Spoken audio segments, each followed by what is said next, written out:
O nosso webinar, então, aqui de hoje, ele tem aqui um conteúdo dividido em 7 tópicos, tá? Então, hoje a gente vai falar sobre os 7 principais itens que provocaram a gente a desenvolver esse webinar. Então, vamos falar rapidamente sobre o básico de férias, para colocar todo mundo no mesmo quadrado, a respeito do que é férias, poder também colocar todo mundo na mesma quadra, e depois a gente vai dividir mais de 500 empresas a respeito de gestão de férias e erros que elas cometem, que elas se arrependeram e que elas acabaram adotando novas práticas para poder minimizar esses erros. Depois nós vamos falar rapidamente sobre férias coletivas, que é um assunto que gera um pouco de dúvidas das empresas que o convênio mantém contato. As ações judiciais mais comuns, que foi uma outra sugestão que deram para a gente incluir nesse webinar. E, finalmente, boas práticas no estudo de caso. Tá? Eu vou abrir para perguntas depois no final do webinar, então vocês fiquem bastante à vontade aí para poder ir anotando as suas perguntas e no final a gente pode falar sobre elas. Legal? Maravilha, então. Então, vamos fazer um básico super rápido sobre férias para que todo mundo consiga entender do que se trata. Então, enfim, não deve ser, é um conhecimento comum, mas em rápidos detalhes. Férias, então, é um direito e dever do trabalhador brasileiro, o principal objetivo de preservar a saúde física e mental dele. Então, as questões básicas de férias envolvem aí o período aquisitivo e o concessivo do funcionário. Então, aquisitivo, quando ele está adquirindo o direito de férias, nos 12 meses iniciais de trabalho, e concessivos nos 12 meses posteriores, onde ele vai gozar do período que ele adquiriu. Tá? Existem aí políticas que cada empresa adota, que cada convenção coletiva define. Por regra, não existe fracionamento, mas, em linhas gerais, basicamente, quase que todas as convenções, elas definem o fracionamento por exceção, de no máximo 2 vezes, e não menor do que 10 dias de férias para os funcionários, né? O abono pecuniário também é uma prática bastante comum e muitas pessoas têm pouco conhecimento sobre a nomenclatura, que é o direito da empresa, do funcionário vender férias, e ele no máximo pode fazer isso por 10 dias ou 1/3 do período que ele já adquiriu. Tá? Existem algumas práticas que depois eu vou adotar um pouco mais para frente, mas que são que estão direcionadas na legislação, que é o comunicado prévio para o funcionário, que o funcionário deve dar em menos de 30 dias antes do período de sair, até 30 dias antes do período de sair, e o pagamento em 48 horas antes por parte da empresa. Tá? Em seguida, nós vamos falar do cálculo, mas ele gera um pouco de desconforto para os profissionais que trabalham dentro das empresas e tem bastante dificuldade para poder conciliar com o que a sua contabilidade está apresentando ou para a conferência numa eventual rescisão.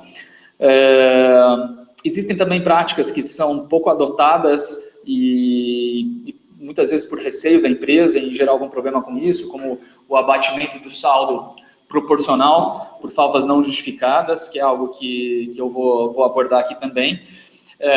A rescisão, então, que é onde a gente costuma também ver as principais dores da empresa.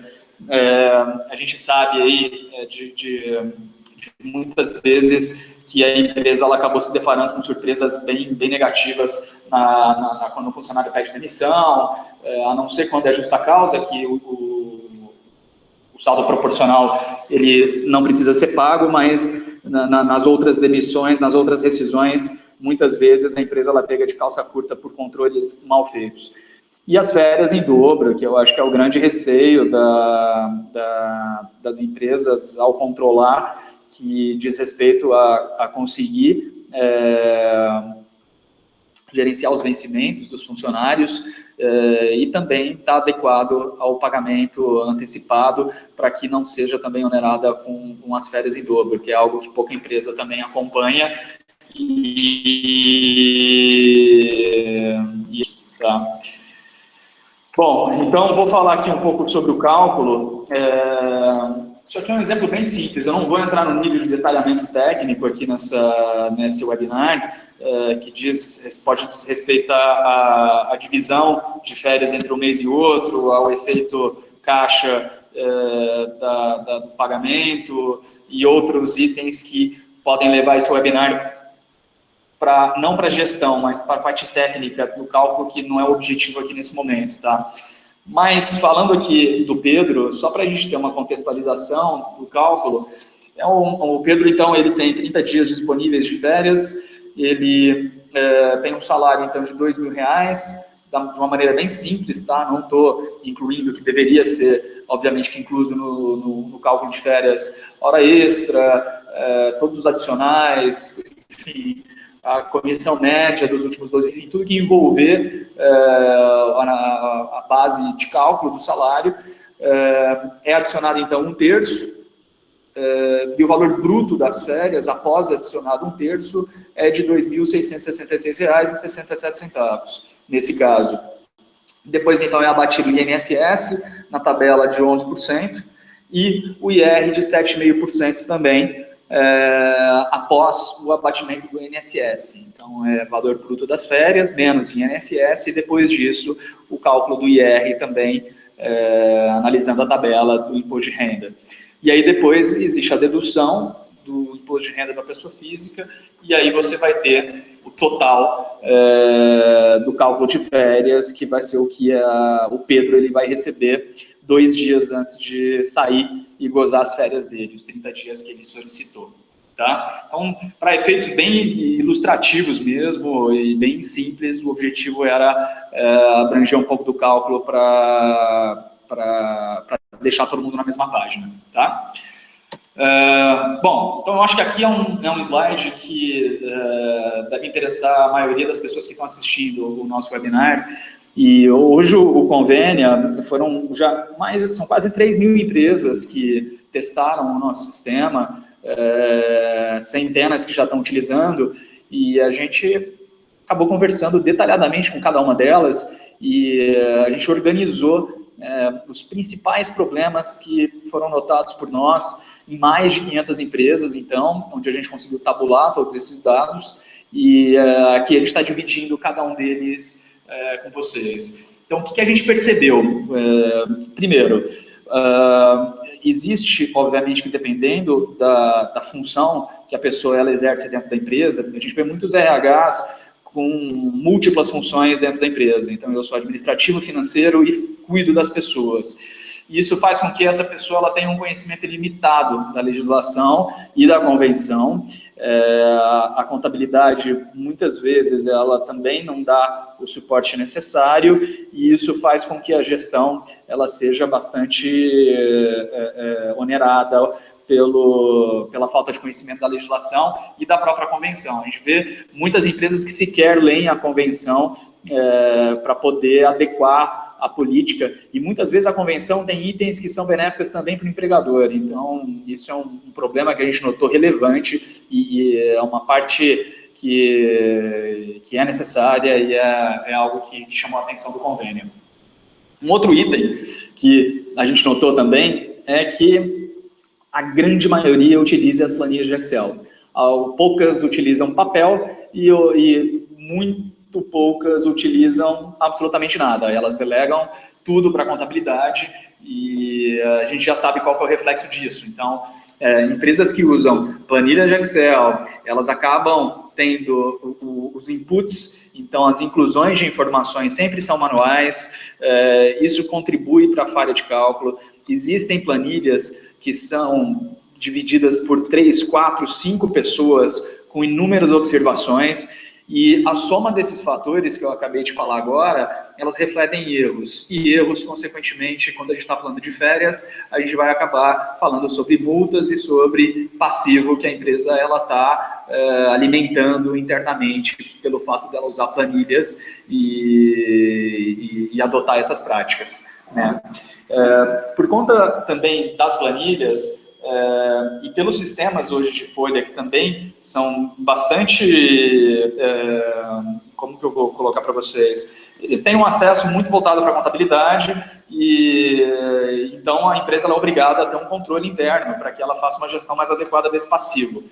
E aí a gente encontrou, conversando com todas as empresas, distorções muito relevantes. Distorções de saldo, distorções de períodos aquisitivos, distorções de uma série de itens ligados a férias que acabaram, enfim, alarmando quando a empresa implantou o nosso sistema, e isso, consequentemente, fez com que a revisão dessa auditoria feita nas férias, no controle de férias, pudesse remediar e as coisas serem ajustadas, mas as distorções são grandes e não são poucas. Então, esse foi um outro problema que a gente notou. Um outro item que é bastante relevante e é um ralo de perda financeira para as empresas são as rescisões, né? A gente sabe como as rescisões custam caro, e as férias elas podem onerar em muito uma rescisão de um funcionário, e se elas não bem geridas, a surpresa ela pode ser muito ruim. Então, não só o pagamento das férias, que é de direito do funcionário, mas o pagamento dobrado das férias. Então, a empresa ela acaba sendo obrigada na rescisão a pagar as férias que ela acabou não dando durante o período concessivo, e que foi adquirido anteriormente. Então, esse é uma surpresa que ela vai acabar onerando, e, consequentemente, a responsabilidade do profissional de RH se atentar a isso e gerenciar bem para que isso não aconteça. O quinto item não existe uma referência salarial para cálculo de férias para você conseguir auditar se o cálculo está correto ou não. Então, pelo fato de serem planilhas de Excel estáticas e o baixo nível de controle, você conferir um cálculo de férias por parte da contabilidade acaba sendo bastante difícil. E isso faz com que a empresa ela deixe de gerenciar isso, porque acaba sendo um item complexo, né, de análise. Número 6, então, desconto de folga no saldo de férias. Isso é uma prática que a gente vê muito, não é proibido, né? Você, por exemplo, meu funcionário vai sair aqui, emendar 4 dias e vai sair depois eu vou pegar esses 4 dias e vou bater do saldo disponível desse funcionário de férias. Isso é proibido, isso não pode fazer. O que pode se fazer, e aí pode ser uma prática ligada ao item número 1, é você analisar a convenção. E a convenção pode te dar a possibilidade de dar, por exemplo, até 3 dias de licença não remunerada para o teu funcionário, para que você consiga suprir esse tipo de demanda, sem onerar nem a empresa, nem o funcionário. Então, que você pode achar uma forma de encaixar algo que você está fazendo errado hoje dentro da legalidade, não ter problema com isso. Número 7 é o pagamento dobrado, que a gente já, enfim, comentou rapidamente anteriormente. Eu acho que esse aí eu não preciso nem me aprofundar tanto. Então, é o vencimento do período das férias sobre o período concessivo e o não pagamento dentro da data estipulada. Então, já tem uma série de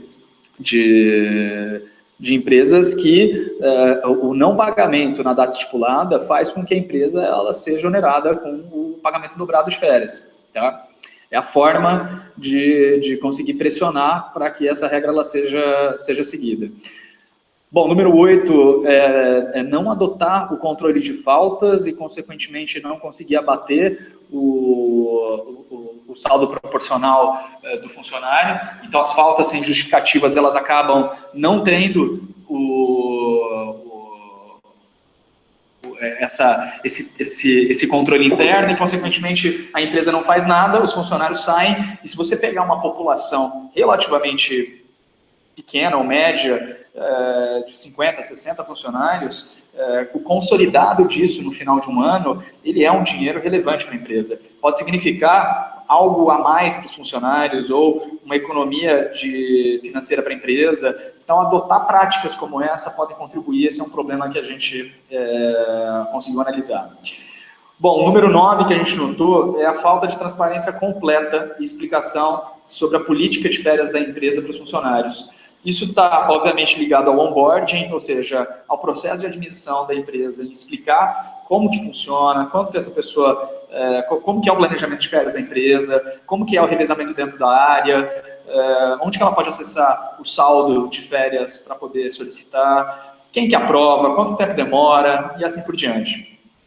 E por último, desses top 10 problemas notados nas empresas que a gente pôde conversar, são as empresas que não têm absolutamente nenhum tipo de controle em analisar e dar férias em sextas, sábados, domingos, feriados, o que é proibido por lei. Então, você iniciar férias ou finalizar nesses períodos, tá? Então, é necessário ficar bastante atento em relação a isso. Então, esses foram os 10 principais problemas que a gente notou. Em seguida, eu vou falar um pouco sobre, então, as práticas. Só vou falar rapidamente sobre as férias coletivas, que é um item que solicitaram que a gente abordasse aqui, tá?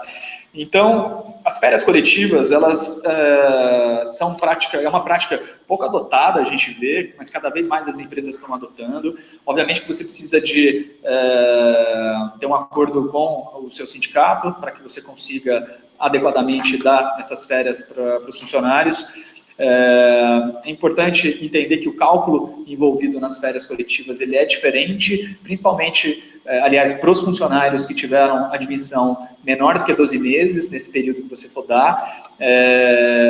Os funcionários, então, eles não têm direito de rejeitar as férias coletivas, e ele pode ser tanto para a empresa como um todo ou para todos os departamentos, né? É de 10 dias. E aí você tem que alertar, então, o empregado, o sindicato e o ministério com 15 dias de antecedência. Tudo isso é extremamente importante para que você não colha os frutos podres no futuro. Um exemplo bastante simples também para que a gente consiga entender a diferença e como as férias coletivas elas conseguem alterar o teu controle, né?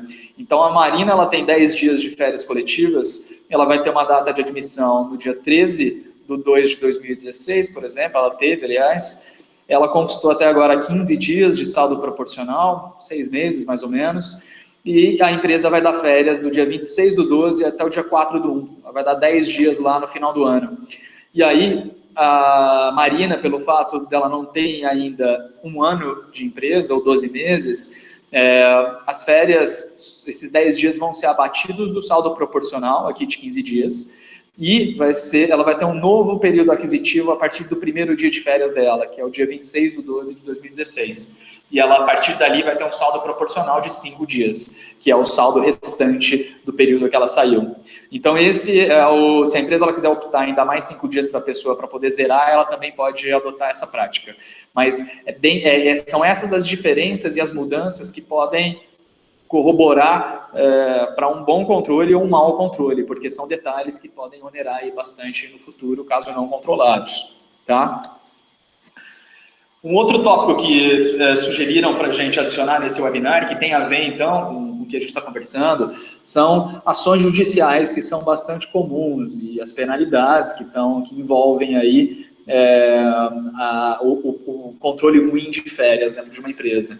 Então, aqui algumas que a gente pesquisou. Então, demitir empregado, o que é mais comum acontecer numa empresa que reflete em ação judicial? E aí é aquela causa perdida, né? Então, demitir empregado com garantia de emprego após período de gozo, isso aqui não está na lei, mas varia por convenção. Então, tem muitas convenções que depois que um funcionário ele sai de férias, a convenção define que ele tem 30 dias ali de estabilidade.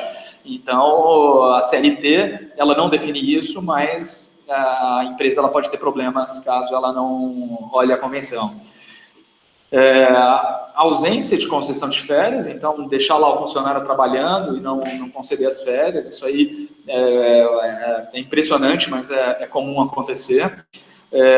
E a concessão sem pagamento correspondente. Então, você sai de férias, aí o pagamento ele acontece durante o período, depois do período, não acontece antes das 48 horas, e isso também gera ação judicial.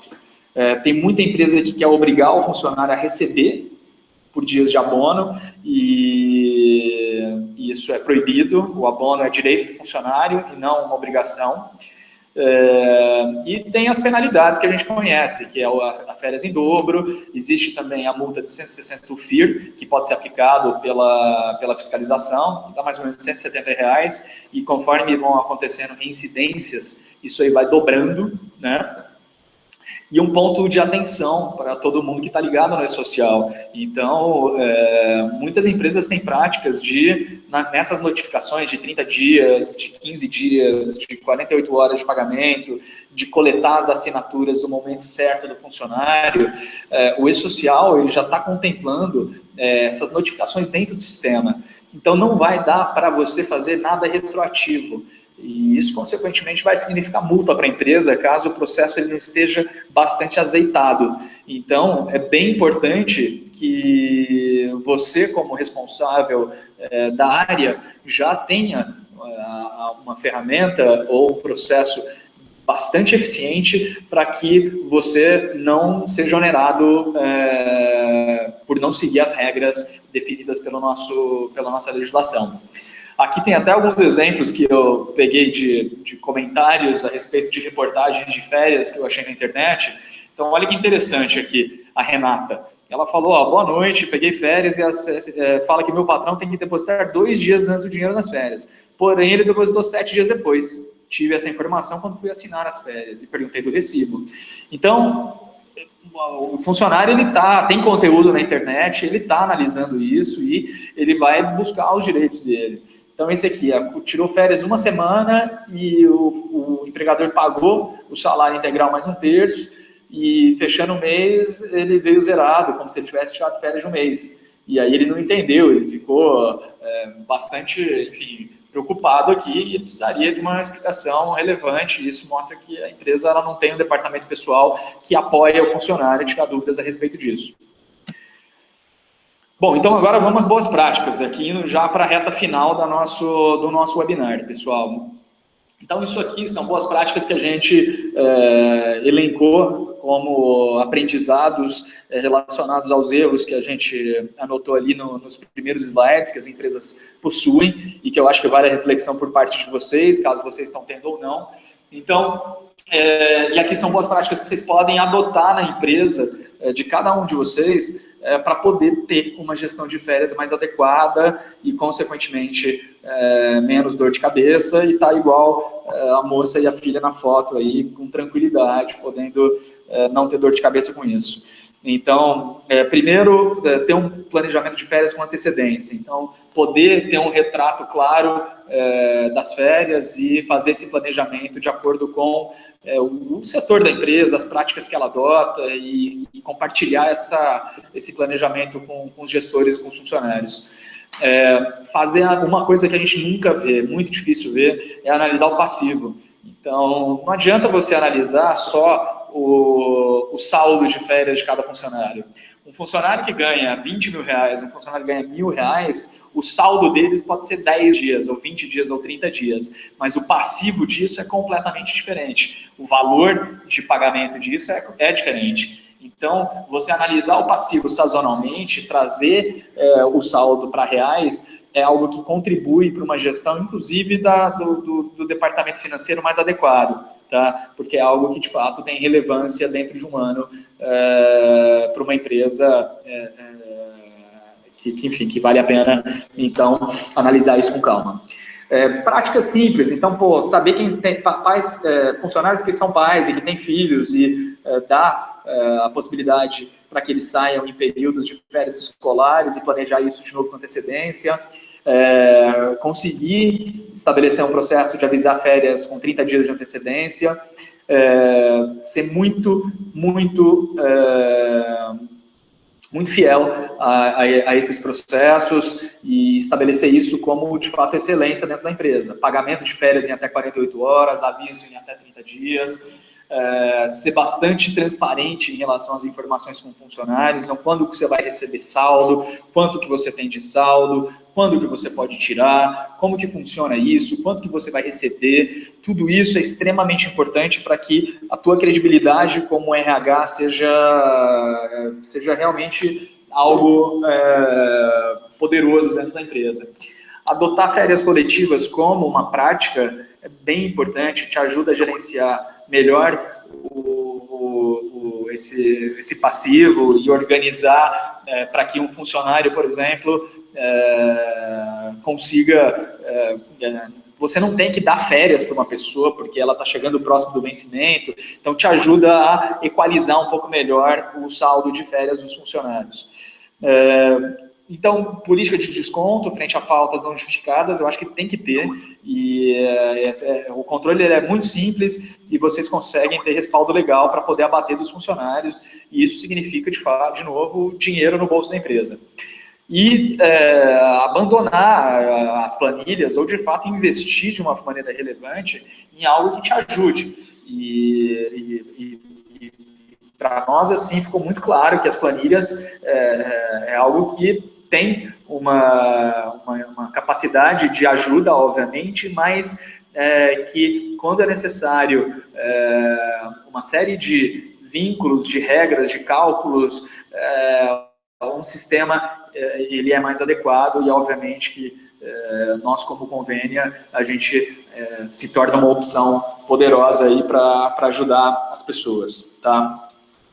E aí, antes de encerrar, eu queria mostrar para vocês um estudo de caso que, super legal, que a gente desenvolveu com um dos nossos clientes, que é a RunRunit, tá? Então, para quem não sabe, a RunRunit é um software super legal de gestão de processos e gestão de pessoas, de equipes, né? E a gente, enfim, implantou o Convênia lá e eles tinham um problema com férias que era bem relevante. Então, era basicamente como a gente vê o reflexo dessas mais de 500 empresas que a gente conversou. Então, vamos supor aqui que eu tenho o Pedro, que é um funcionário que é de férias, completou já o período dele, mas não tem a mínima ideia quantos dias ele precisa tirar. Ele vai lá e manda um e-mail, ou fala com o Lucas, que é o gestor direto, e pergunta: Lucas, quero sair de férias, quando eu posso sair, qual que é meu saldo, e assim por diante. E, obviamente, que o Lucas ele não tem também a mínima ideia do que acontece.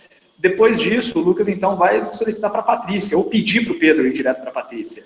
E aí a Patrícia, ela fala: deixa eu dar uma olhada no meu controle. Ela olha o controle pode estar desatualizado, ela entrou há pouco tempo, a RH que estava antes dela também, ela não tem tanta certeza se aquelas informações estão corretas, e ela recorre para a contabilidade, que é o Otávio aqui.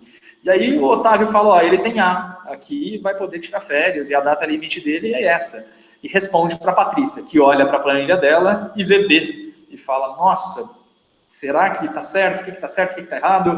E aí vira essa confusão que toma dias e o Pedro fica lá sem saber poder planejar a viagem dele, né? Ruim isso, né, pessoal? Então, a gente então implantou o Convênia lá, um sistema de gestão de pessoas e de processos e controles, e o Pedro, ele passou então a ter um acesso onde ele pudesse visualizar o saldo disponível e solicitar férias.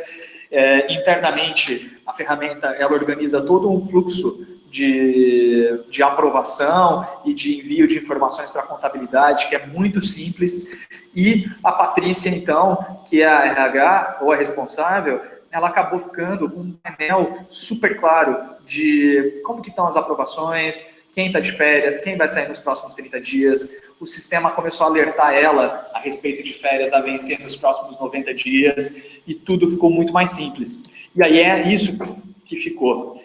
Ficou, então, algo bastante fluido, contínuo,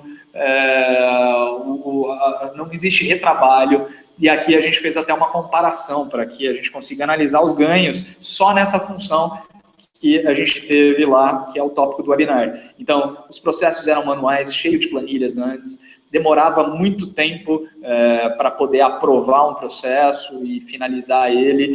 Eram trocas de no mínimo 5 e-mails, existia uma dependência relevante da contabilidade. Depois disso, os processos passaram a ser automáticos.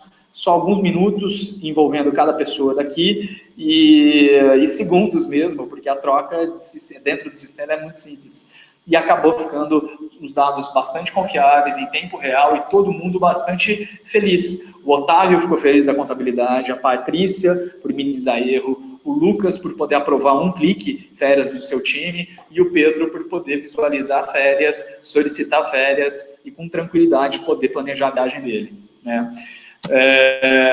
Então, o Convênio ele é um sistema de gestão de colaboradores para RH de pequenas e médias empresas, que é na nuvem e bem simples e eficiente. A gente permite que todas as rotinas e obrigações elas sejam facilmente gerenciadas e automatizadas, da admissão até a demissão do funcionário, tá?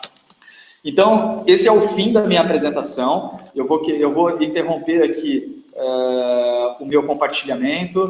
Eu vou voltar aqui para a câmera, depois de todas as dificuldades que a gente teve aqui com o primeiro sistema, e obviamente para todo mundo que teve dificuldade, eu vou mandar esse webinar gravado para todos vocês. Então eu queria entender se vocês, obviamente, possuem alguma dúvida do que eu apresentei, né? E aqui vou aguardar mais um pouco, obviamente, se vocês tiverem alguma dúvida sobre o sistema. Deixa eu ver se a gente tem alguma pergunta aqui.